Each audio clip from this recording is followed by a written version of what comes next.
அஸ்ஸலாமு அலைக்கும் அன்பு உறவுகளே, அல்ஹம்துலில்லாஹ். அடுத்ததாக நம்ம சொல்லியிருந்தோம், இதுக்கு முன்னாடி பாடம், அதாவது 28 எழுத்துக்கள், ஹம்சாவோட சேர்த்தா 29 எழுத்துக்கள், 11 குறிகள், ஜபர், ஜேர், பேஷ், கடா ஜபர், கடி ஜேர், உல்டா பேஷ், தன்வீன், அதாவது தோ ஜபர், தோ ஜேர், தோ பேஷ், சுக்கூன், அப்புறம் ஷத், இதெல்லாம் சேர்த்து 11 குறிகள் இருக்குது. அந்த 11 குறிகளையும் நம்ம எழுத்துக்களின் மீது வைத்து படித்தோன்னு சொன்னால் குரானை சரளமாக படிச்சிடலான்னு சொன்னேன். அல்ஹம்துலில்லாஹ் 50% குரானை நாமும் படிக்க முடியும். இப்போ அடுத்தது ஓதுதல் அப்படின்னா அதற்கான சட்டத்தோடு அதற்கான நியதிகளோடு நம்ம ஓதணும். இப்போ அப்படிப்பட்ட விஷயத்தை தான் நம்ம பார்க்க போகிறோம். முன்ன மாதிரி பல பாடங்களை ஒன்றா சேர்த்து அல்ல, புரிஞ்சுக்கிற விதமாக தான் இருக்கும் இன்ஷா அல்லாஹ். ரொம்ப கவனமாக கொஞ்சம் நேரம் கொடுத்து இதை கவனிங்க இன்ஷா அல்லாஹ்.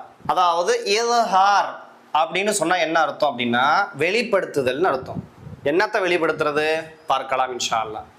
இஃபா அப்படின்னு சொன்னால் மறைத்தல் அர்த்தம். என்னத்தை மறைச்சது அப்படின்னு பார்க்கலாம். பாருங்க, அலிஃப்ல இருந்து யா வரைக்கும் உள்ள எழுத்துக்களின் மீது ஜபர், அதாவது தோ ஜபர், தோ ஜேர், தோ பேஷ், அதாவது தன்வீன் அப்படின்னு சொல்லுவாங்க. இந்த 3க்கு பேர் தான் என்னது தன்வீன். இன் அப்படின்னு முடியறதெல்லாம் தன்வீன். அன், இன், உன். பாருங்க, இன்னுன்னு முடியுதா?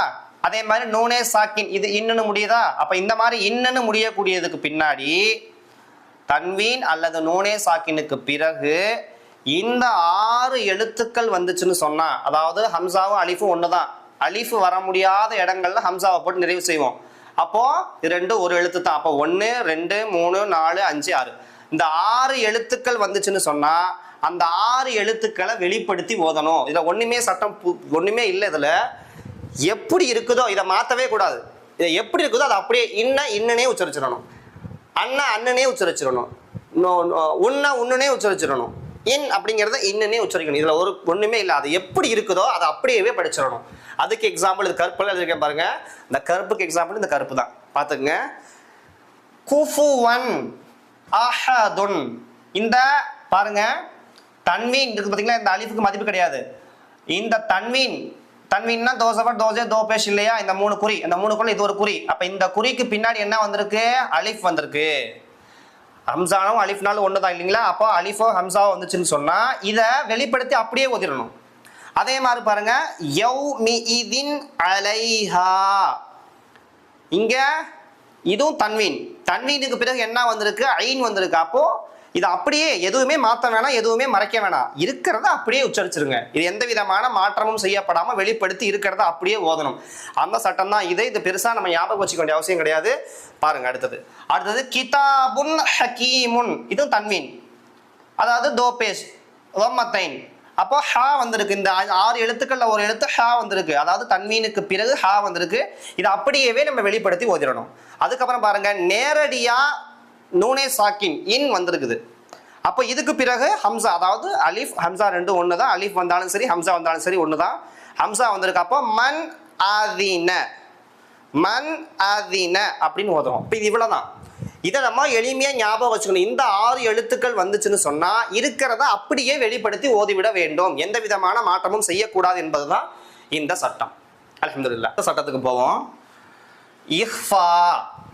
இஃபா அப்படின்னு சொன்னா மறைத்தல் அப்படின்னு அர்த்தம். இஹ்ஹார் அப்படின்னு சொன்னா இஹ்ஹார் அப்படின்னா வெளிப்படுத்துதல். இஃபா அப்படின்னு சொன்னா மறைத்தல் அர்த்தம். என்னத்தான் மறைச்சது? அதே சட்டம் தான் இருக்கும்.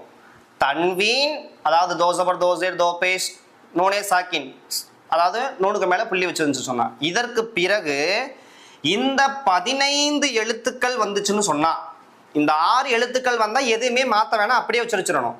பாருங்க, இது ப்ளூல எழுதியிருக்கேன். ப்ளூல உள்ள எக்ஸாம்பிள் ப்ளூ.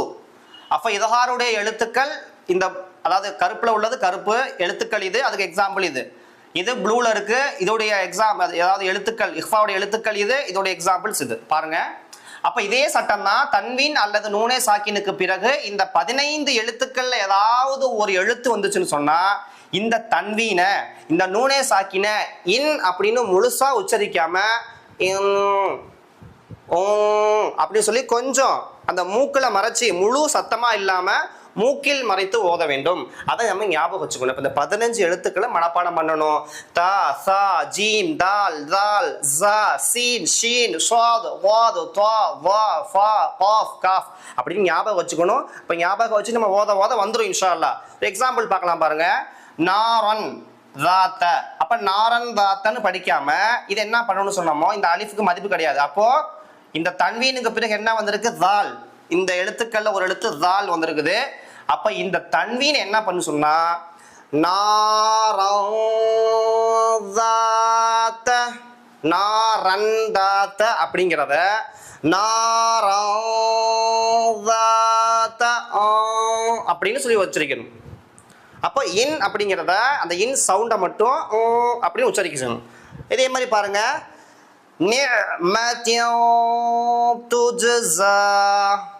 நிஅமத்தின் துஜ்ஸா அப்படிங்கிறத நிஅமத்தின் துஜ்ஸா அப்படின்னு சொல்லி அந்த அப்படின்னு உச்சரிக்கணும்.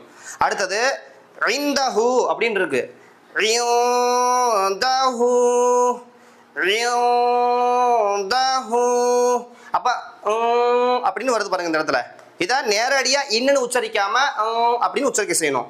அடுத்தது ஐனுன் ஜாரியா அப்படின்னு இருக்கு. அப்ப ஐனுன் பாருங்க தன்வீனுக்கு பிறகு என்ன வந்திருக்குன்னு சொன்னா இந்த எழுத்துக்கள்ல ஒண்ணு வந்திருக்க செய்யுது, ஜீம் வந்திருக்க செய்யுது. அதே மாதிரி இந்த இடத்துல தன்வீனுக்கு நூனே சாக்கினுக்கு பிறகு தால் வந்திருக்க செய்யுது.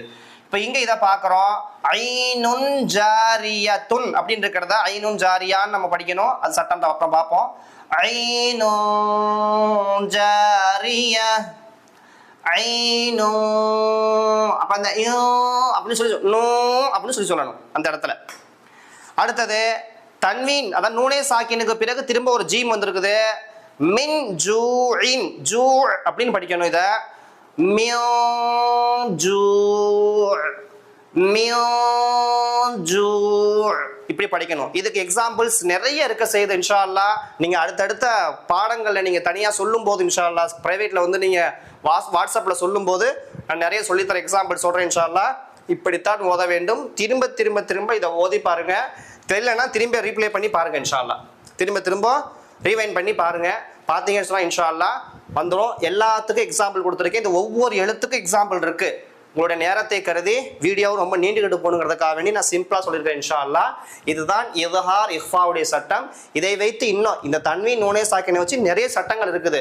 இப்ப கிட்டத்தட்ட இதுல 6 எழுத்து, இதுல 15 எழுத்து, எவ்வளவு வந்துருச்சுங்க? அப்போ 21 எழுத்து வந்துருச்சு. அப்ப மீதி எத்தனை எழுத்து இருக்குது? 7 எழுத்து இருக்க செய்யுது. மொத்தம் 28 எழுத்து தான் அரபியில. அப்ப மீதி 7 எழுத்து என்ன இருக்குது? நமக்கு மிச்சம் இருக்குது. அந்த 7 எழுத்துக்கூடிய சட்டங்கள் பின்னாடி வரும் இன்ஷா அல்லாஹ். இதை வச்சுதான் வரும் இன்ஷா அல்லாஹ். நம்ம அடுத்த சட்டங்களை பார்ப்போம். வழக்கம் போல சப்ஸ்கிரைப் செய்யுங்க, லைக் பண்ணுங்க. மற்ற என்னென்ன மக்களுக்கு போய் சென்றதுக்கு என்னென்ன வழிவகை இருக்குதோ அத்தனை வழிகளையும் செய்யுங்க. அல்லாஹ் சுப்ஹானஹு வ தஆலா அனைவருக்கும் அதற்கான உதவியை செய்வானாக. இதை கொண்டு நமக்கு அழகிய இந்த குர்ஆனை கொண்டு அழகிய நல்வாழ்வு எல்லாம் வழங்குவானாக. அடுத்த வகுப்பில் சந்திக்கலாம். அஸ்ஸலாமு அலைக்கும் வரஹ்மத்துல்லாஹி வபரகாத்துஹு.